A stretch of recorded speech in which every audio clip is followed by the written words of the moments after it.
Okay, guys, so week 2, and I hope you're staying safe and healthy. And I calculated it out, and we have to read 4 chapters a week in order to finish the book. So I'm going to do this video probably 2 chapters at a time because our goal is to get to chapter 6, and we're on chapter 3. Okay. Carthage, South Dakota, population 274, is a sleepy little cluster of clapboard houses, tidy yards, and weathered brick storefronts, rising humbly from the immensity of the northern plains, set adrift in time. Stately rows of cottonwoods shade a grid of streets seldom disturbed by moving vehicles. There's one grocery in town, one bank, a single gas station, a lone bar, the cabaret where Wayne Westenberg is sipping a cocktail and chewing on a sweet cigar, remembering the odd young man he knew as Alex. Because remember, Alex was dropped off, and he wasn't really prepared to go into Alaska. The cabaret's plywood paneled walls are hung with deer antlers, old Milwaukee beer promos, and mawkish paintings of game birds taking flight. Tendrils of cigarette smoke rise from the clumps of farmers in overalls, and dusty feed caps their tired faces as grimy as coal miners, speaking in short, matter-of-fact phrases. They worry aloud over the fickle weather, the fields of sunflowers still too wet to cut, while above their heads Ross Parrott's sneering visage flickers across a silent television screen. In 8 days, the nation will elect Bill Clinton as president. It's been nearly 2 months now since the body of Chris McCandless turned up in Alaska. I'm going to look for a pencil real fast so I can write down some words that I'd like you to remember. So, or look up. One's going to be visage. One sec, guys. Sorry. I need some paper.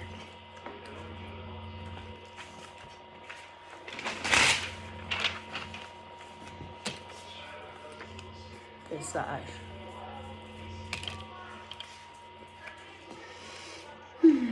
These are what Alex used to drink, said Westerberg with a frown, swirling the ice in his white Russian. He used to sit right there at the end of the bar and tell us these amazing stories of his travels. He could talk for hours. A lot of folks here in town got pretty attached to old Alex.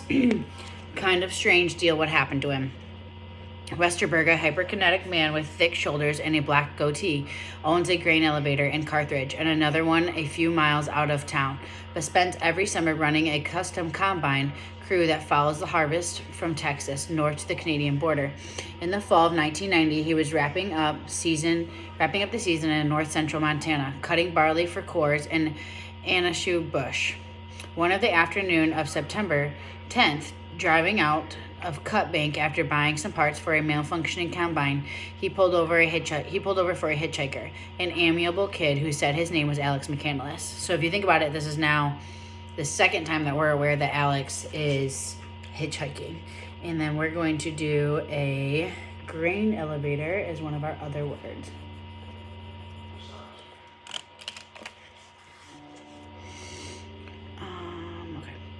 McCandless was smallish with a hard, stringy physique of an itinerant laborer.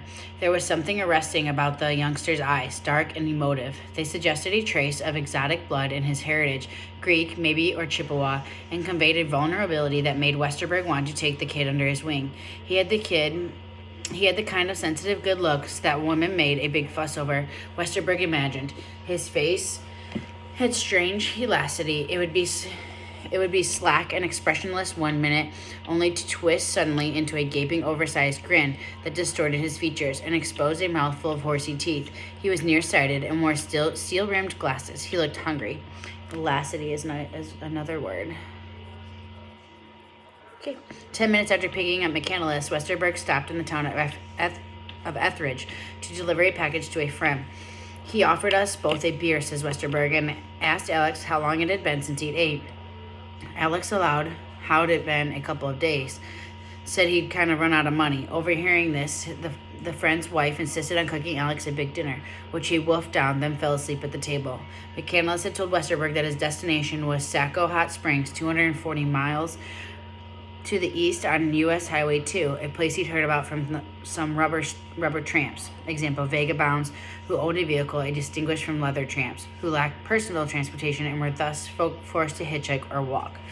Westerberg had replied that he could take McCandless only 10 miles down the road, at which point he would turning north towards Sunburst, where he kept a trailer near the fields he was cutting. By the time Westerberg steered over to the shoulder to drop McCandless off, it was 10:30 at night and raining hard. "Geez," Westerberg told him. "I hate to leave you out here in the goddamn rain.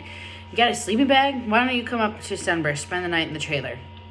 McCandless stayed with Westerberg for 3 days, riding out with his crew each morning as the workers piloted their lumbering machines across the ocean of ripe blonde grain.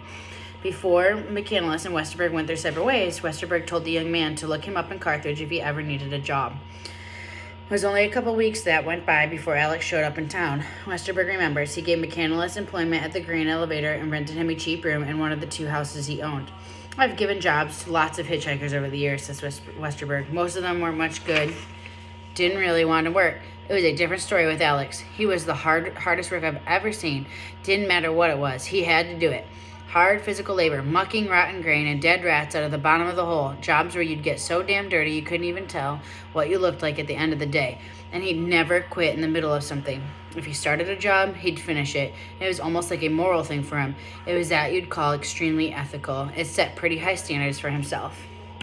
Ethical is another word. You could tell right away Alex was intelligent, Westerberg reflects, draining his 3rd drink. He read a lot, used a lot of big words. I think maybe part of what got him into trouble was that he did too much thinking. Sometimes he tried too hard to make sense of the world, to figure out why people were bad to each other so often. A couple of times I tried to tell him it was a mistake to get too deep into that kind of stuff, but Alex got stuck on things. He always had to know the absolute right answer before he could go on to the next thing. At one point, Westerberg discovered from a tax form that McCandless's real name was Chris, not Alex.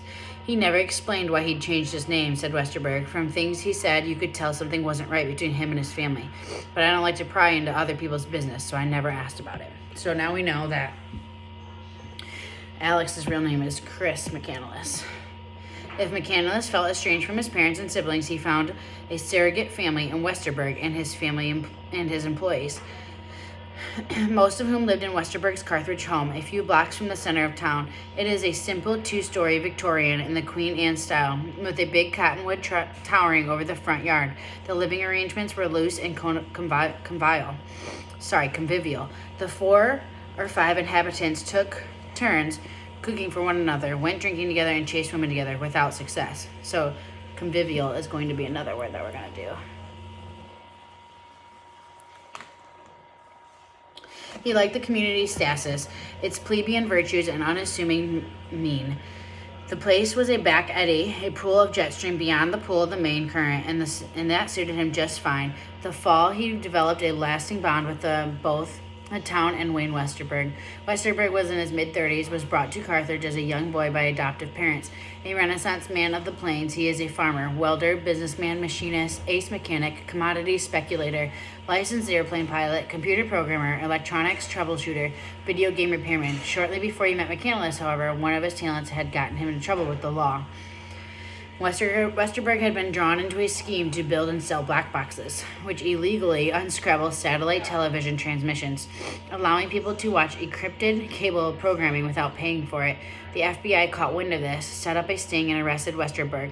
Contrite, he copped a plea to a single felony count on October 10, 1990. Some 2 weeks after McCandless arrived in Carthage, he began serving a 4-month sentence in Sioux Falls. With Westerberg in stir, there was no work at the grain elevator for McCandless, so on October 23rd, sooner than he might have thought under different circumstances, the boy left town and reassumed a nomadic existence. So, nomadic is going to be another word. The attachment McCandless felt for Carthage remained powerful. However, before departing, he gave Westerberg a treasured 1942 edition of Tolstoy's War and Peace. On the title page, he inscribed, "Transferred to Wayne Westerberg from Alexander." October 1990. Listen to Pierre. The later is a reference to Tolstoy's protagonist and alter ego. Pierre Bezovov, altruistic, questing, illegitimately born, and McCandless stayed in touch with Westerberg as he roamed the West, calling or writing Carthage every month or two. He had all his mail forwarded to Westerberg's address and told him almost everyone he met thereafter that South Dakota was his home. In truth, McCandless had been raised in the comfortable upper-middle-class environs of Annandale, Virginia.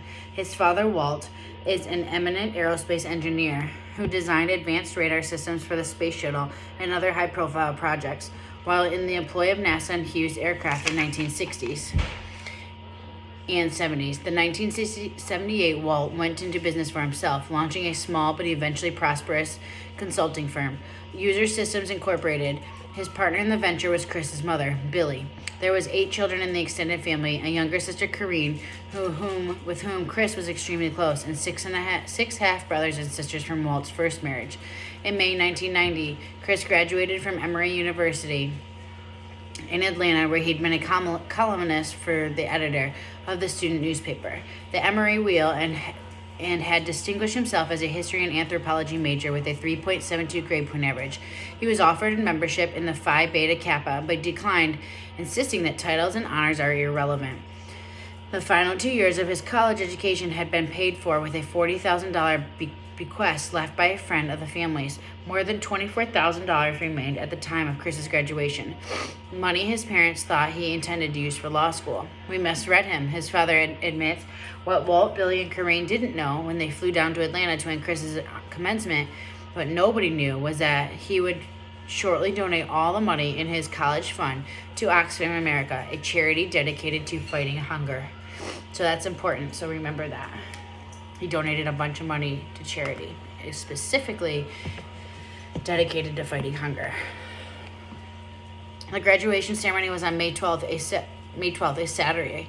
The family sat through a long-winded commencement address delivered by Secretary of Labor Elizabeth Dole, and then Billy snapped pictures of a grinning Chris traversing the stage to receive his diploma.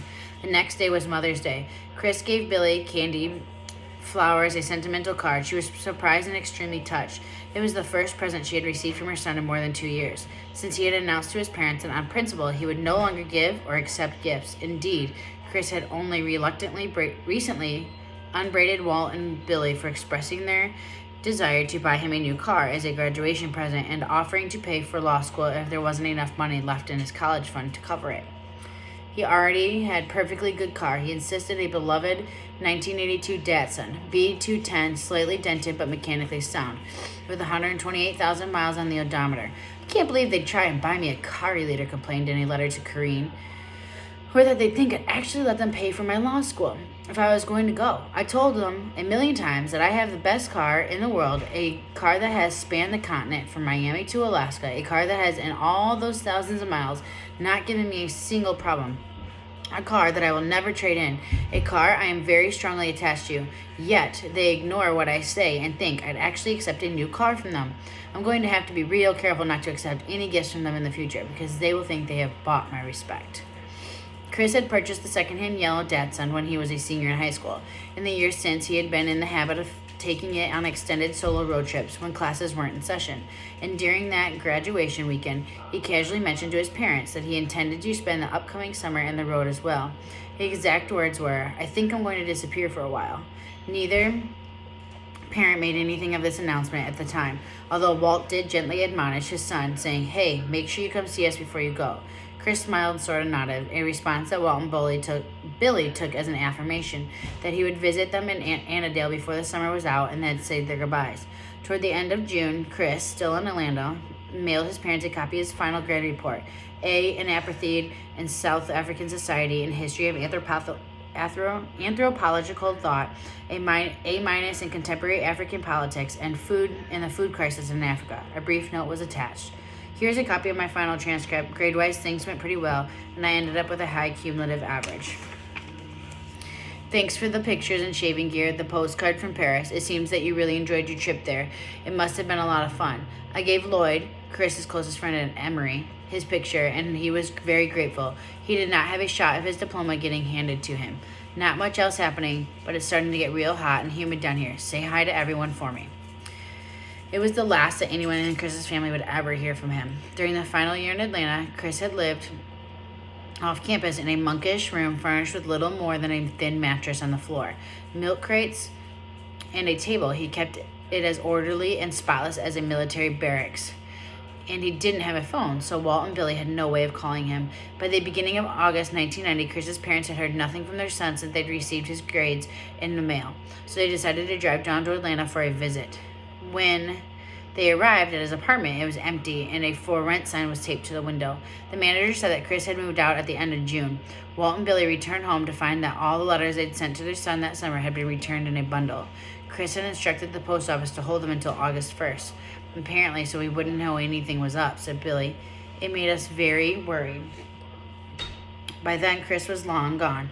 5 weeks earlier, he'd loaded all his belongings into his little car and headed west without an itinerary. The trip was to be an odyssey in the fullest sense of the word, an epic journey that would change everything. He had spent previous 4 years as he saw it preparing to fulfill an absurd and onerous duty, to graduate from college. At long last he was unencumbered, emancipated from the stifling world of his parents and peers, a world of abstraction, insecurity, and material excess, a world in which he felt grievously cut off from the raw throb of existence. Driving out of Atlanta, he intended to invent an utterly new life for himself, one in which he would be free to wallow in unfiltered experience, to symbolize the complete severance from his previous life. He even adopted a new name. No longer would he answer to Chris McCandless. He was now Alexander Supertramp, master of his own destiny.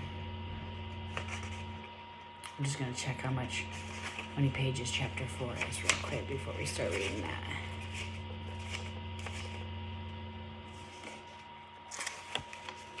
Chapter 4, Detroit Wash.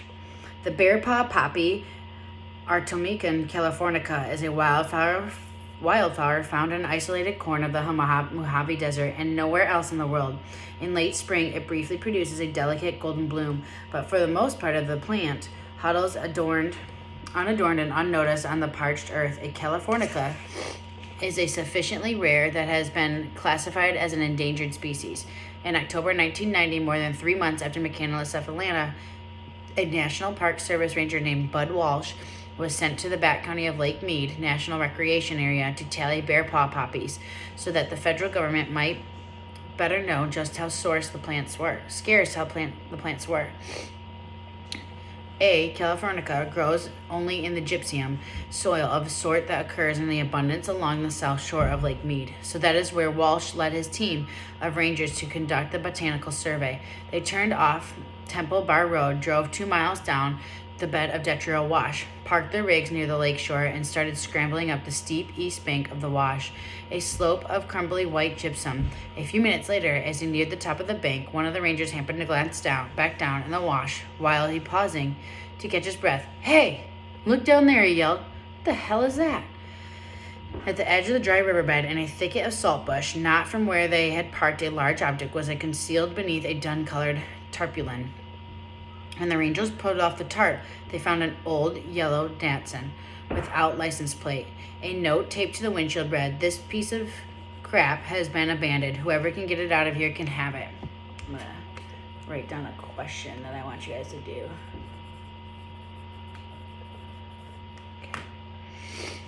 The doors had been unlocked. The floorboards were plastered with mud, apparently from a recent flash flood. When he looked inside, Walsh found a Gianni guitar, a saucepan containing $4.93, loose change, a football, a garbage bag full of old clothes, a fishing rod and tackle, new electric razor, a harmonica, a set of jumper cables, 25 pounds of rice, and in the glove compartment, the keys to the vehicle's ignition. So he left his car there. The rangers searched the surrounding area for anything suspicious, according to Walsh, and then departed. 5 days later, another ranger returned to the abandoned vehicle, managed to jump-start it without difficulty, and drove it out to the National Park Service maintenance yard at Temple Bar. He drove it back at 60 miles an hour, Walsh recalls. Said the thing ran like a champ. Attempting to learn who owned the car, the ranger sent out a bulletin over the teletype to relevant law enforcement agencies and ran a detailed search of computer records across the Southwest to see if the Datsun's VIN was associated with any crimes. Nothing turned up.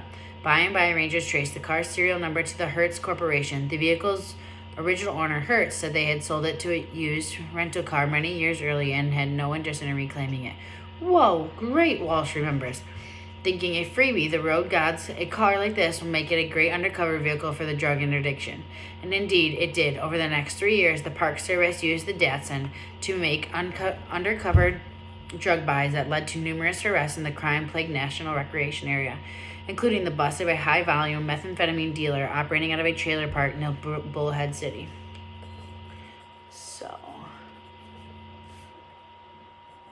okay. We're still getting a lot of mileage out of that old car, even now. Walsh proudly reports 2.5 years after finding the Datsun. Put a few bucks of gas in the thing and it will go all day. Real reliable. I kind of wonder why nobody ever showed up to reclaim it.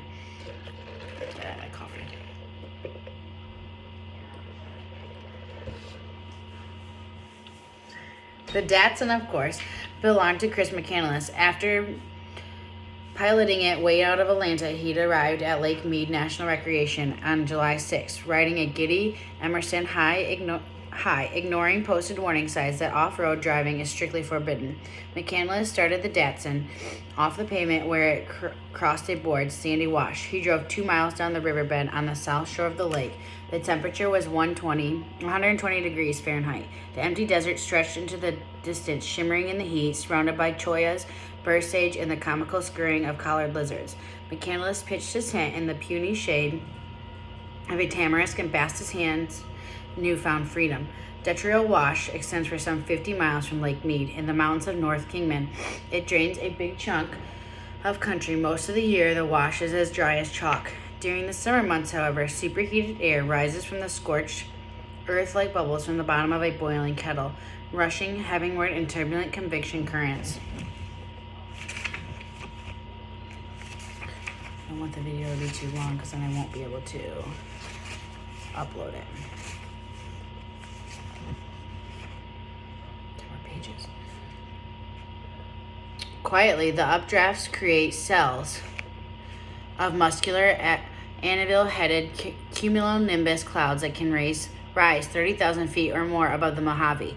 2 days after McCandless set up a camp beside Lake Mead, an unusually robust wall of thunderheads reared up on the afternoon sky, and it began to rain very hard over much of the Detrial Valley.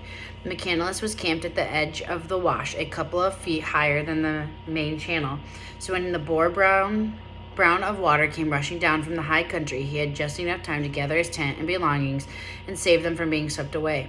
There was nowhere to move the car, however, as the only route of egress was now a foaming, full-blown river. As it turned out, the flash flood didn't have enough power to carry away the vehicle or even to do it any lasting damage. But it did get the engine wet. So wet that when McCandless tried to start the car soon thereafter, the engine wouldn't catch, and in his impatience, he drained the battery. With the battery dead, there was no way to get the Datsun running. If he hoped to get the car back to a paved road, McCandless had no choice but to walk out and notify the authorities of his predicament. If he went to the Rangers, however, they would have some irksome questions for him. Why had he ignored posted regulations and driven down the wash in the first place? Was he aware that the vehicle's registration had expired 2 years before and had not been renewed? Did he know that his driver's license had also expired and the vehicle was uninsured as well? Truthful to these responses to these queries were not likely to be well received by the Rangers. McCandless would endeavor to explain that he answered the statutes of a higher order, that as a later day adherent of David Thoreau, he took as gospel to the essay on the duty of civil disobedience, and thus considered it his moral responsibility to flout the laws of the state. It was improbable, however, that deputies of the federal government would share his point of view. There would be thickets of red tape to negotiate and fines to pay. His parents would no doubt be contacted. There was a way to avoid such aggravation. He would simply abandon the Datsun and resume his odyssey on foot, and that's what he decided to do. Instead of feeling distraught over his turns of events, moreover, McCandless was exhilarated. He saw the flash flood as an opportunity to shed unnecessary baggage. He concealed the car as best he could beneath a brown tarp, stripped it of its Virginia plates, and hid them. He buried his Winchester deer hunting rifle and a few other possessions that he might one day want to recover. Then, in a gesture that would have done both Thoreau and Tolstoy proud, he arranged all his paper currency in a pile on the sand, a pathetic little stack of 1s and 5s and 20s, and put a match to it. $123 in legal tender was promptly reduced to ash and smoke. So remember, the government creates money. So what does that say? What could that possibly say about his thought to the government?